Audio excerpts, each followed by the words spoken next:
వారి జీవితంలో ఉన్న ప్రతి అపవిత్రతను కడిగేస్తారు. ఈ కాలంలో తండ్రి రోజు రోజుకి ఎంతగా వారికి తండ్రి జీవితానికి అవసరమైన సంగతులు తండ్రి వారు తీసుకుంటున్న పరిస్థితులను బట్టి తండ్రి దేవా అవన్నీ ఒట్టివని సాతాను యొక్క క్రియలను తండ్రి వారు గుర్తించి వాటి నుండి బయటపడడానికి సహాయం అనుగ్రహిస్తారని సమస్త మహిమ ఘనత మీకే అనుగ్రహిస్తాం. క్రీస్తున్నాము నీ ప్రభుత్వం సమర్పిస్తున్నాం.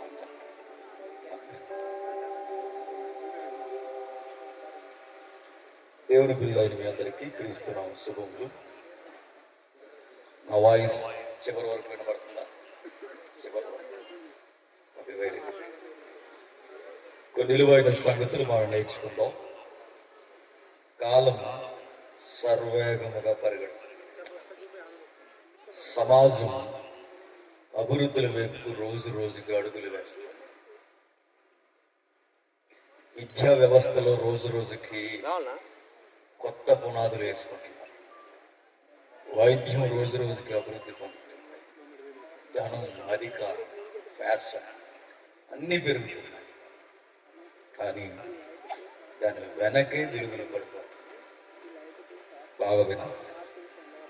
ఈరోజు బంధాల విలువలు లేవు. ఈరోజు మీరు ఏ ఊరు కొండి, మీరు ఎక్కడికి కొండి, ఏ ఫ్యామిలీనైనా మీరు టచ్ చేయండి. ఇలాంటి సభలకు వస్తున్నప్పుడు వర్తమానికులుగా ఒకవేళ మీరు ఉంటే మీరు ఎంక్వైరీ చేయండి. ఈ సొసైటీకి అత్యవసరమైన సంగతులు ఏం చెప్పాలి అని అడిగితే అందరూ చెప్పే మాట ఏంటో చెప్పిన తమ్ముడు లైట్ ఆఫ్ చేసి తమ్ముడు లైట్ ఆఫ్ ఇన్ని అందరూ మాట్లాడే సంగతి ఏంటంటే సమాజానికి జాడ్యంలో పట్టి పీడిస్తున్న పలికి మాలిన సంస్కృతి. బాగా వినాలి.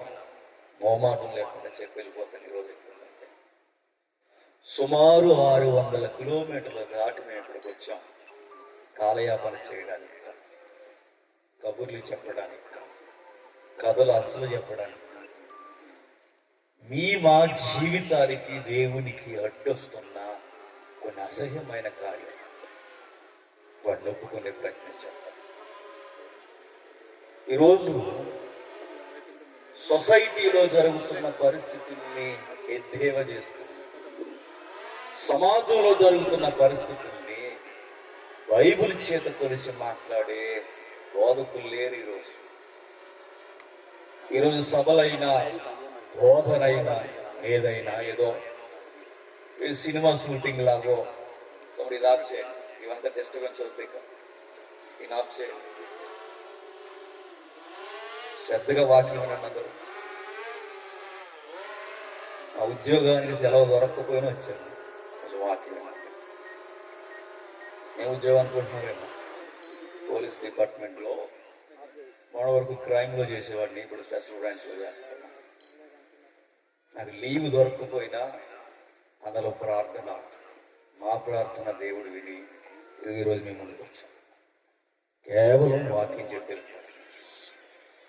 మా ఫోటోలు మీరు వేయకపోయినా పర్వాలేదు, మీరు మమ్మల్ని పొగడకపోయినా పర్వాలేదు, మీరు మాకు ఏమి ఇవ్వకపోయినా పర్లేదు, కానీ వాక్యం మాత్రం చక్కగా శ్రద్ధగా ఉంటుంది. సొసైటీ రోజు రోజుకి ఎలా మారిపోతుందంటే విలువలు లేవు. ఈరోజు బంధాల విలువలు ఎప్పుడో కోల్పోయారు. కల్చర్ పేరుతో ఈరోజు కన్నులు మూసుకున్న తలలో కూడా ఉలుక్కుబడిపోయే సంగతులు సొసైటీలో జరుగుతున్నాయి.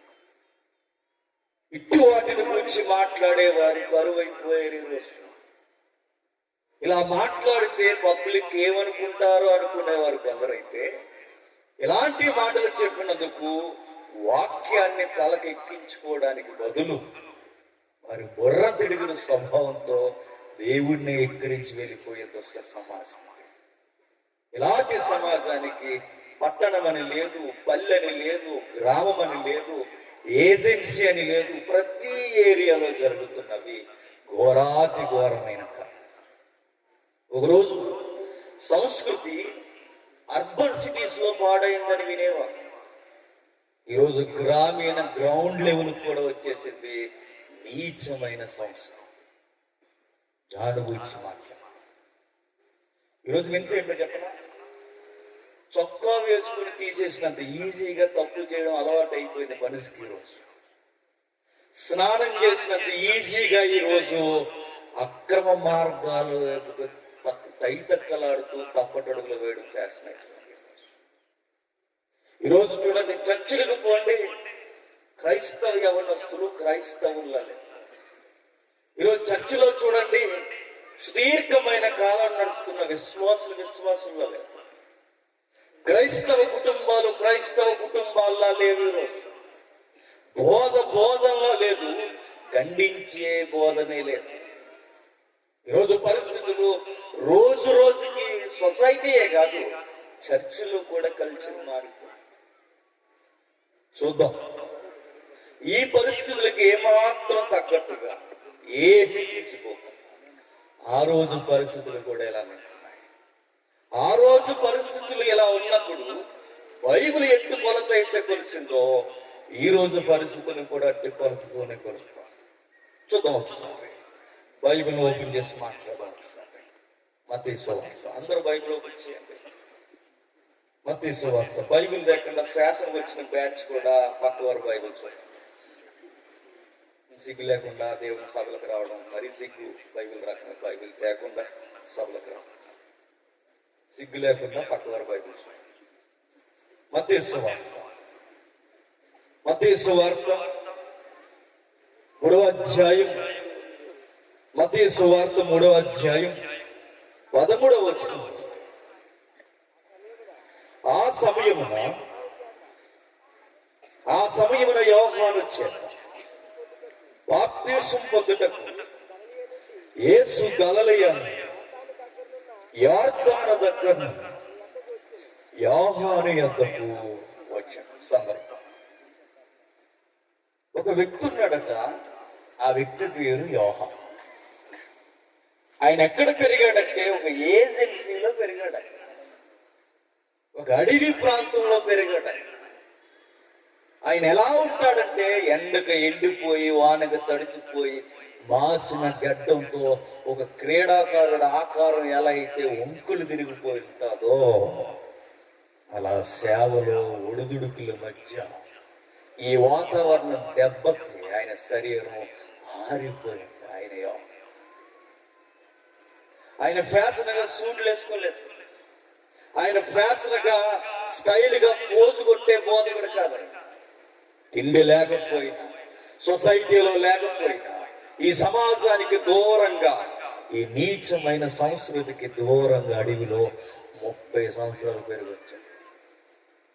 ఆయన ఎక్కడికి వెళ్తే అక్కడ, ఆయన ఎక్కడ మాట్లాడితే అక్కడ, ఆయన స్వరం విప్పితే అనేకులు గుండెలు కదిలిపోయి, అది బోధ.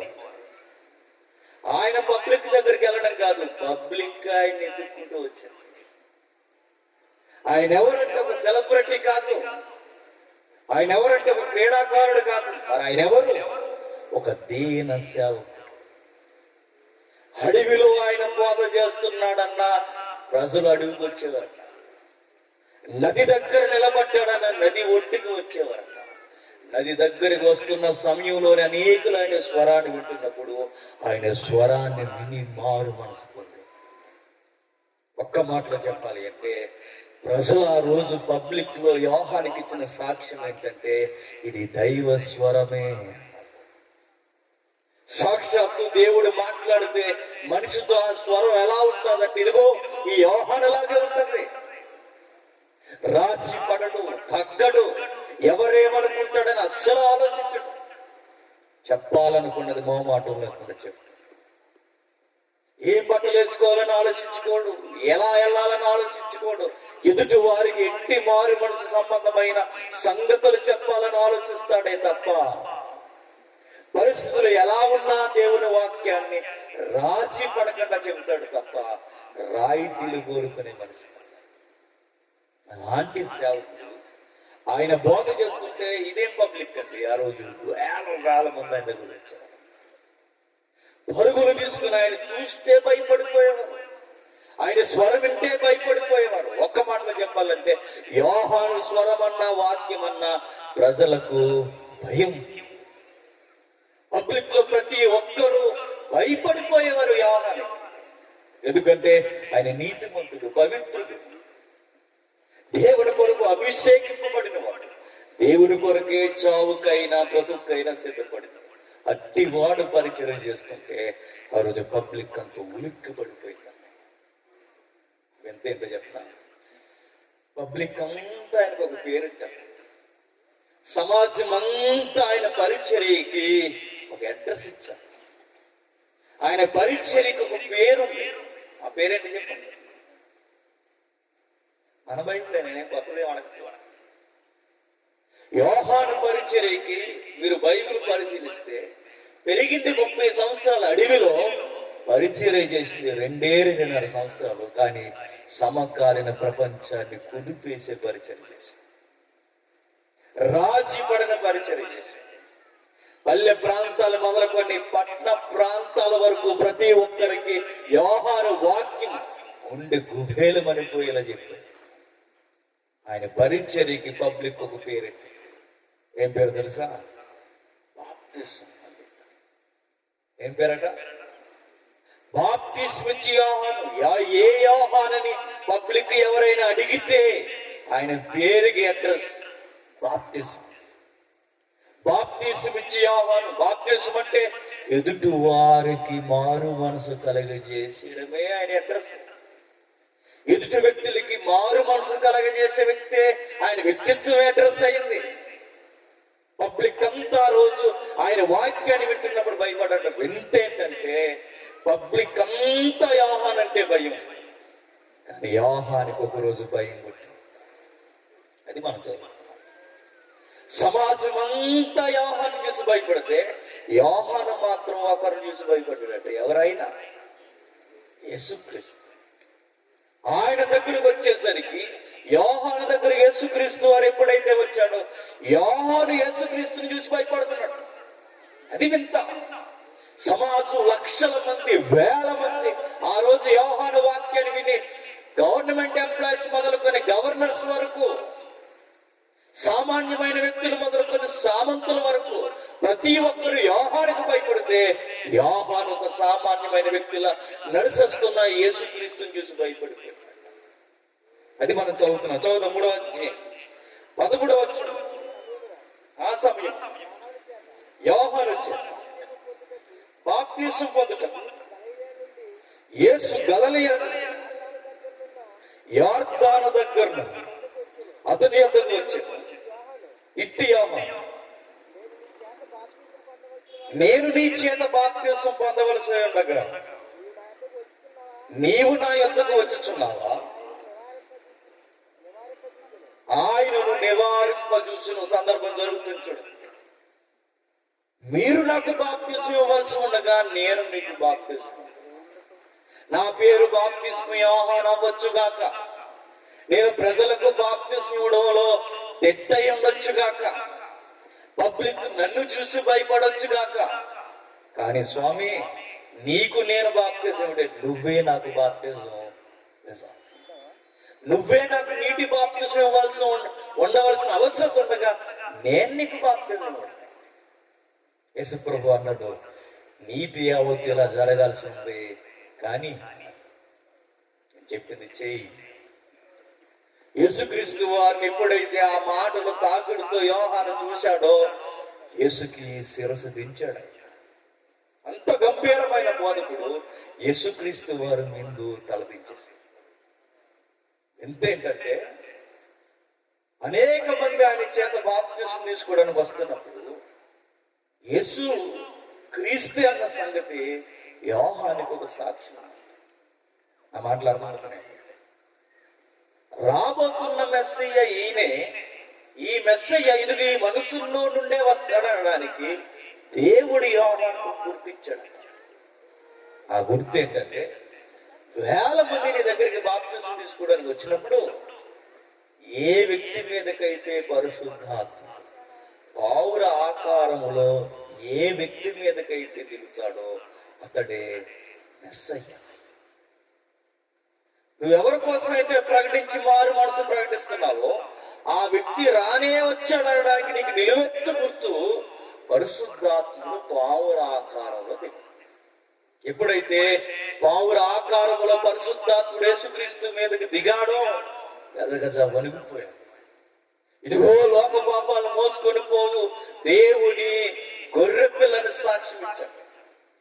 యోహాను పరిచర్యకి పరాకాష్ఠ ఏంటంటే యేసుక్రీస్తు వారికే బాప్తిజం. ఈ మాటలు ఎంతమంది రుచిస్తున్నాయి?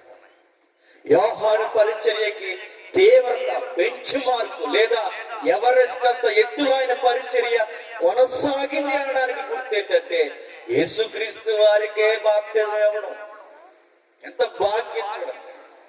ఆయనకి ఎప్పుడైతే బాప్తిజం ఇచ్చాడో పరిచర్య కొనసాగుతుంది, రోజు రోజుకి పరిచర్య కొనసాగుతుంది. ఇలాంటి టైంలో ప్రజలకు మారు మనసుకు వచ్చి మాట్లాడిన ఈయన, ప్రజలకు మార్పు అవసరం అని చెప్పిన ఈయన సామాన్య ప్రజలకు మాత్రమే కాకుండా సామంతులైన గవర్నర్స్ కుటుంబంలో ఉన్న విషయాలు లేవనెత్తి మాట్లాడారు. ఒకరోజు విషయం మెల్లగా జరుగుతుంది, సువార్త ప్రకటిస్తారు, పబ్లిక్ అంతా ఆయన వాక్యం అంటున్నారు. ఈయన గవర్నర్ కూడా వాక్యం చెప్తున్నాడు. ఎవరు? యోహాను గారు. ఎప్పుడైతే గవర్నర్ గారికి వాక్యం చెప్తున్నాడో ఎన్నో మార్లు చెప్పాడట. లంచాల విషయంలో కానీ, అక్రమ లాభాల విషయంలో కానీ, పొరుగు వారిని దోచుకోవడం విషయంలో కానీ, ప్రతి విషయాలు గవర్నర్ అయినా ఏ రోజుకి వాక్యం చెప్తున్నాడు. కానీ పట్టు ఆయన అలా చెబుతాడు, ఈయన పని ఎలా చేస్తాడు. చూడండి, రాజకీయ నాయకులు చూసారు ఎప్పుడైనా? చక్కగా వస్తారు, పండగలకి బైబిల్ చదువుతారు, మళ్ళీ దొంగ పనులు మామూలు అలా చేస్తుంటారు. క్రిస్మస్కి వస్తారు, గ్రీటింగ్ చెప్తారు. మా ఏపీలో జరుగుతుంది, మరి ఇక్కడ ఎలా జరుగుతుంది? చక్కగా వస్తారు, క్రిస్మస్కి మళ్ళీ వాక్యాలు చదువుతారు, మళ్ళీ వెళ్ళి చేయాల్సిన రాజకీయ రంగులన్నీ చేస్తారు. ఈ గవర్నర్స్ కూడా రోజు ఏం చేస్తున్నారంటే లంచాలు తీసుకుంటున్నారు, అక్రమంగా సంపాదిస్తున్నారు, రోజు రోజుకి రాయితీలు కొరకు ఎంతకైనా తెగజారుతున్నారు. కానీ ఒక రోజు మాత్రం, ఏ రోజు రాజు దర్బారు దద్దరల్లిపోయేలా ఒక మాట, హేరోదు అని పిలిచాడు. సభకులందరూ కూర్చున్నారు, పబ్లిక్లు అనేక మంది ఆ రోజు అందరూ వచ్చి ఆ సభలో ఉన్నారు. ఆవరణం అంతా చూస్తుండగా యోహాను ఏ రోజు మొహం మీద చేయబెట్టి ఒక మాట, తప్పు చేశావు. లంచాలు తీసుకోవడం పక్కన పెట్టు, పక్క వారి రాజ్యాలు దోసుకోవడం పక్కన పెట్టు, ఎదుటి వారి భూములు దోసుకోవడం పక్కన పెట్టు, ఇప్పటి వరకు నువ్వు చేసిన సకల దుష్కార్యాలు పక్కన పెట్టు. కానీ ఏ రోజు నువ్వు చేసిన భయంకరమైన మూఢ ఆచారాల కన్నా భయంకరమైన కార్యం ఏంటంటే పొరుగు వాడి భార్యని నీ కౌగిట్లోకి తెచ్చుకోవాలి. నేను మరలా చెప్తాను, సిటీలోని ఇదే దరిద్రం, పల్లెల్లోని ఇదే దరిద్రం. ఈరోజు గ్రామాల్లో కూడా కుటుంబాల్లో విలువలు పోయాయి. వైద్యం పెరిగింది, విద్య పెరిగింది, ధనం పెరిగింది, అధికారం పెరిగింది, కానీ విలువలు మాత్రం రోజు రోజుకి పడిపోయాయి. ఎప్పుడైతే విలువలు పడిపోయాయో, ఎప్పుడైతే సమాజంలో విలువలు కోల్పోయారో, ఎప్పుడైతే సమాజం రోజు రోజుకి దిగజారిపోయిందో, సువార్తికుడైన యోహాను బంధాల కొరకు మాట్లాడడం స్టార్ట్ చేశాడు. చూద్దాం ఒకసారి లూకా సువార్త, లూకా సువార్త త్వరగా వాక్యాన్ని చూద్దాం. లూకా సువార్త 3వ అధ్యాయం, లూకా సువార్త 3వ అధ్యాయం 19వ వచనం. లూకా సువార్త 3వ అధ్యాయం 19వ వచనం. అయితే చతుర్థాధిపతి అయిన హేరోదు చేసిన సకల దుష్కార్యముల నిమిత్తం 18 నుంచి చదువుతాం. ఇది యోగాక అతడు ఇంకా చాలా సంగతులు చెప్పి ప్రజలను హెచ్చరించు, వారికి సువార్త ప్రకటించు. యోహాను ఏం చేస్తున్నాడట? సువార్త ప్రకటిస్తున్నాడట, ప్రజలను హెచ్చరిస్తున్నాడట. అయితే చతుర్థాధిపతి అయిన హేరోదు చేసిన సకల దుష్కార్యాలు నిమిత్తము అతని సహోదరి భార్య అయిన హేరోదు నిమిత్తము యోహాను అతన్ని గద్దించి. ఏమైందట? చాలా దుర్మార్గమైన పనులు చేశాడట. ఆ పనులు ఎప్పటికప్పుడే ఖండిస్తూ వచ్చాడట. 1 ఖండించాడు, 2 ఖండించాడు, 3 అనేక మార్లు ఖండింపబడుతున్న చెవికి ఎక్కలేదట యోహాను చెప్తున్న మాటలు ఏ రోజుకి ఎక్కించుకోలేదట. కానీ ఒకరోజు మాత్రం వారు గుండు గుబేలు మరిపోయే మాట అన్నాడు, నీ తప్పుడు వివాహ వ్యవస్థ తప్పు చేశావు. నువ్వు చేసిన తప్పు ఏంటంటే నీ సహోదరుడి భార్యను కౌగిట్లోనికి తెచ్చుకో. ఎక్కడికి పొండి ఈరోజు ఇవే గొడవ. మీరు ఎక్కడికి పొండి ఈరోజు యవనస్తులు కూరుకుపోయి ఇవే గొడవ. మీరు ఎక్కడికి పొండి పెళ్లిళ్ళు రోజు రోజుకి దిగజారిపోతున్నాయి. మీరు ఏ ఊరికి పొండి రోజు బంధాల్లాగా లేవు. యేసు ప్రభు దగ్గరకు వచ్చిన వారు కూడా బంధాల్లో నిలబడలేకపోతున్నారు. యేసుక్రీస్తు పేరు మీద చేసుకున్న వివాహ విలువలు కూడా ఈరోజు లేకుండా పోయింది. అలాంటి వారికి ఖండితముగా ఏమాత్రం మోమాటం లేకుండా యోహానుల సువార్తను ప్రకటించే బోధకులు ఈరోజు లేరండి. ఎంతసేపు చెప్పినా దీవుల కొరకు మాట్లాడమే తప్ప, ఎంతసేపు చెప్పినా ఈ పదవంతుల కొరకు మాట్లాడమే తప్ప మీ బతుకుల్లో ఉన్న అపవిత్రత పోగొట్టుకుందని చెప్పేవారు లేరు. మీ డబ్బు కాదు దేవునికి కావాల్సింది. మీరిచ్చే ఫలభరితమైన ఏవి ఆయనకు అవసరం లేదు. ఆయనకి కావాల్సిన మీ బతుకుల్లో మార్పు కావాలి. మీ బంధాల్లో విలువలు కావాలి. ఆయనకి మీ జీవితంలో పవిత్రత కావాలి. ఆయనకి ఆ రోజు యోహాను మోమాటం లేకుండా వెళ్ళి చెప్తున్నాడు, నాయకుడా నువ్వే ఎలా ఉంటే పబ్లిక్ ని ఏం చేస్తావు అన్నాడు.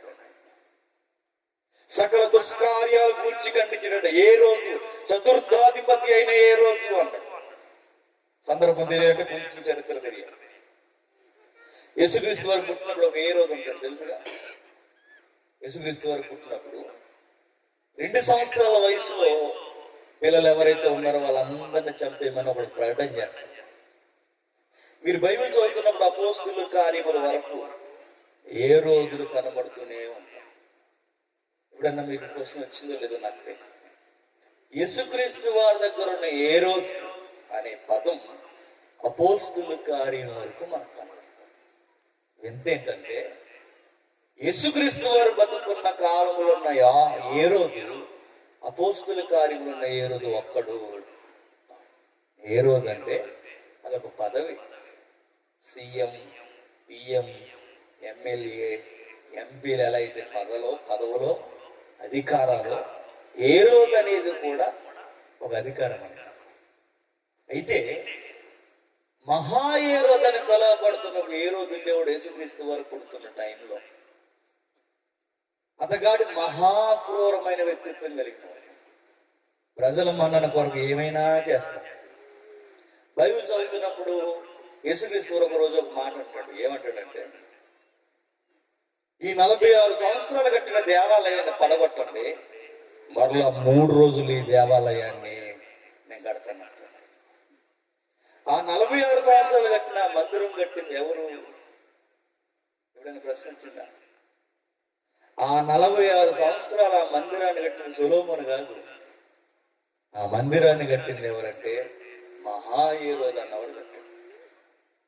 అతగాడెత్తు కట్టాడంటే ఏ రోజులు సహజంగా అధికారం పిచ్చి వాళ్ళు. అధికారం పిచ్చి ప్రజలకు ఇష్టమైన కార్యం ఏంటంటే వీళ్ళకి దేవుడు పేరు మీద మందిరం కడితే ఓట్లన్నీ మాకే పడతాయని ఎత్తుగడకి పై ఎత్తుగడలు వేశాడన్నమాట. సొలొమోను మందిరాన్ని ఎప్పుడో ఊడ్చుకెళ్ళిపోయాడు. ఎందుకంటే సొలొమోను ఇటుకలతో కట్టలేదు. మరి దేంతో కట్టాడు మందిరాన్ని? బంగారంతో కట్టాడు. బంగారంతో మందిరం కట్టాడు కనుక ప్రజల్లో అనేక మంది తిరుగుబాటు పొరుగు రాజ్యాలు ఏం చేశాయంటే మందిరం మీద దండయాత్ర చేసి మందిరాన్ని ఏం చేశారు? తీసుకెళ్ళిపోయారు. అంతే కదండి. చిన్న బంగారు ముక్కుబుడకే గుడిలో ఉన్న అమ్మవారికి పెట్టారంటే అమ్మవారి ముక్కుబుడకే అట్టుకెళ్ళిపోతున్నారు. వార్తలు చదివారా? దేవుడికున్న వడ్డాను దొంగిలించారని ఎప్పుడైనా వార్తలు చదివారా? ఇంకా వింతండి చెప్పిన గర్భగుడిలో ఉన్న దేవుని శతమానాలు కూడా అట్టుకెళ్ళిపోతారు. గుడిలో ఎక్కడ ఉన్న ముక్కుబుడలో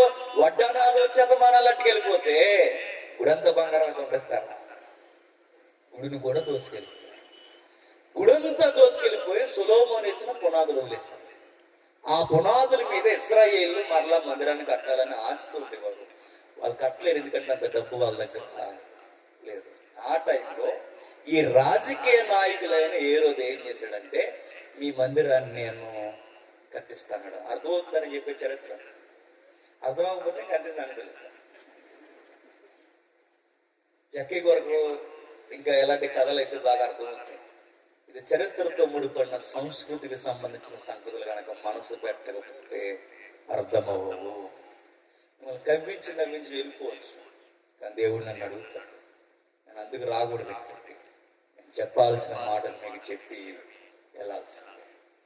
అయితే ఈ మహాహేరోదు అన్నవాడు ఏం చేస్తాడంటే 46 సంవత్సరాలకి మందిరాన్ని పెడతాను. 1 సంవత్సరం కాదు, 2 సంవత్సరాలు కాదు. దానికి పెట్టిన పేరేంటి చెప్పిన, శృంగార దేవాలయం. అంటే అందమైన మందిరం. యేసు ప్రభు కూడా శిష్యులు ఏమన్నారంటే, ప్రభువా ఒకసారి దేవాలయాన్ని చూడవా అని అడిగారు. ఎందుకంటే అంత అందంగా మందిరాన్ని కట్టారు. ప్రభు అన్నాడు, దీన్ని పడగొట్టండి, 3 రోజుల్లో నేను మరలా తిరిగి కడతాను. ఆయన చెప్పిన మందిరం అది కాదు, మరి ఈ మందిరాన్ని కడతాను. అయితే మనకు కావాల్సిన పాయింట్ ఏంటంటే, ఆ హేరోదు అన్నవాడు ప్రజల యొక్క మన్నన కొరకు ఏమైనా చేస్తాడు. అయితే ప్రజల మన్నన కొరకు ఓట్లు వేయించుకోవడానికి ఆ రోజు మందిరం కట్టిన ఇతనే పబ్లిక్ లో రాజులకు ఒక ఘనత ఉండేదట. ఆ ఘనత ఏంటంటే ఎక్కువ మంది భార్యల్ని పెళ్లి చేసుకోవడం. ఏంటంటే రాజుల ఘనత ఏంటి? ఎక్కువ మంది భార్యల్ని పెళ్లి చేసుకోవడం అంట. ఈ మహాహేరోదు అన్నవాడు ఏం చేశాడంటే, ప్రధానముగా 2 భార్యల్ని పెళ్లి చేసుకున్నాడు. ఎంతమంది? 2. ఎందుకంటే ఈ చరిత్ర అంతా మాకు చెప్తున్నారంటే, యోహాను గారు వెళ్ళి ఎవరితో ఫైట్ చేస్తాడో మనకు తెలియాలంటే హేరోదు యొక్క చరిత్ర ఏంటో మనకి తెలియాలి. గొడవ ఈస్టులు అంటారు మాకు, మరి ఇక్కడ ఏమంటారు నాకు తెలియదు. కానీ గొడవకి వెళ్లే ముందు సిగురు మొదలు తెలియకుండా మధ్యలోకి వెళ్తారంట, సెడా మడగొట్టు పంపించేస్తారు. నీకు అర్థమైందా? గొడవ ఆడడానికి నువ్వు వెళ్తున్నావంటే, గొడవ దిగుతున్నావంటే గొడవ ఏంటో నీకు తెలియాలి. విషయం ఏంటో నీకు తెలియకపోతే నువ్వేం మాట్లాడతావు? సందర్భం ఏంటో నీకు తెలియకపోతే నువ్వేం అర్థం చేసుకోగలవు? పరిస్థితి ప్రారంభం ఏంటో దాని అంతం ఏంటో తెలియకపోతే కావలసిన విషయాలు మనం ఏం అర్థం చేసుకోగలం చెప్పండి అని బైబిలే చెప్తుంది. అందుకే నేను చెప్పాలనుకున్న మాట ఏంటంటే, యోహానికి హేరోదుతో ఎందుకు ఫైట్ జరిగింది, దానికి మనకి సంబంధం ఏంటి? ఆ గొడవలకి మన గొడవలకి సంబంధం ఏమన్నా ఉందా అంటే బైబిల్ అంటే ఉంది. ఈ సంస్కృతికి యోహాను ఆ రోజు ఎదుర్కొన్న ఏదైతే ఈ కేసు ఉందో దానికి ఈ రోజున సమకాలీన ప్రపంచానికి చాలా దగ్గర సంబంధాలు. అదే నేను చెప్పాలనుకున్నాను. ఈ మహాహేరోదు అన్నవాడు బహుమంది భార్యలను పెళ్లి చేసుకున్నాడు. అందులో ముఖ్యంగా 2. ఆ 2 భార్యలకి 2 మగబిడ్డలు పుట్టారన్న. అర్థమవుతుందా? 2 భార్యలకి 2 మగబిడ్డలు. ఆ 2 మగబిడ్డలకి 2 మగబిడ్డలకి 2 పేర్లు. అందులో ఒకటి పేరు పిలుపు, మరొకటి పేరు అంతిపస్. చరిత్ర ఎరిగిన వారు చదువుకున్నారు. ఒకటి పేరు పిలుపు, మరొకటి పేరు అంతిపస్. ఇప్పుడు మనం చదువుతున్నామే లోక సువార్త 19 ఉన్న హేరోదు. ఆ హేరోదు పేరు ఏంటంటే అంతిపస్. ఇతడు తమ్ముడు. అంటే తల్లులు వేరు, చెప్పండి, తండ్రి ఒకడు. ఆ తండ్రి ఎవడు? యేసుక్రీస్తు వారు పసిపాలుడు ఉన్నప్పుడు పిల్లలందరినీ చంపేమన్నాడే, అతడు మహాహేరోదు. అతగానికి 2 భార్యలు. ఆ 2 భార్యకి 2 కొడుకులు. ఆ 2 కొడుకులకి 2 పేర్లు. ఆ పేర్లు ఒక పేరు అంతిపస్, మరొకటి పేరు పిలుపు. ఆ పిలుపు వారిని ఎత్తుకొచ్చేసాడు ఎవరు? ఈ అంతిపస్. ఇది కథ. మీకు అర్థమైంది? కేసు కథ కూడా కాదు. అంటే పిలుపు ఎవరంటే ఎవరో కాదు. ఎవరంటే తండ్రి ఒక్కడే, తల్లి వేరు, తమ్ముడు భార్య అని చేసుకున్నాడట. ఇది భయంకరమైన కేసు. ఈ రోజు ఏదో చెప్పండి, ఈ రోజు ఇలాంటి పరిస్థితులు లేవా? సిగ్గు లేకుండా మీ హైదరాబాద్ లో చెప్తున్నాను, సిగ్గు లేకుండా ఇక్కడ ఈ ఇండస్ట్రీలో ఏదైతే దిక్కు మాలిన సొసైటీకి అవసరం లేని ఈ పనికి మాలిన ఛార్జీల బట్టిన అనేక మంది సెలబ్రిటీలు రోజు